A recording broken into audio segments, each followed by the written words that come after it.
आदाब नाज़रीन, Z news में आपका खैर मकदम है।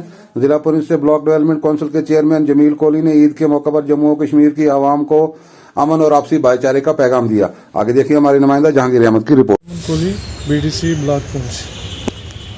तो बताइए कि कल या एक दो दिन में जो है हमारी जो ईद उल फितर है वो मनाई जाएगी। ईद उल फितर के लिहाज से मैं पूरे आलम इस्लाम, पूरे मुल्क और ख़ुसूसी तौर पे जो हमारे पुंछ के लोग हैं, मैं उनको अपने दिल की उम्मीद गहराइयों से मुबारकबाद पेश करना चाहता हूं और उम्मीद करता हूं कि हमें जो 2 साल कोविड में जो हमने गुजारे ईद, उस खुशी से हम नहीं मना सके जैसे मना सकते थे।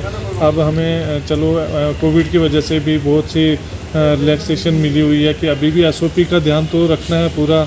मेरी पुंछ आवाम से भी पुरजोर अपील है कि SOP का पूरा ध्यान रखा जाए। अभी भी उतने बिल्कुल हम फारग भी नहीं हुए कोविड से, लेकिन फिर भी उस पर मद्देनज़र रखते हुए मास्क का ज़रूरी इस्तेमाल करके तो हमने ईद उल फितर की जो खुशियाँ हैं वो पूरे जोश व खरोश के साथ मनाई जाए।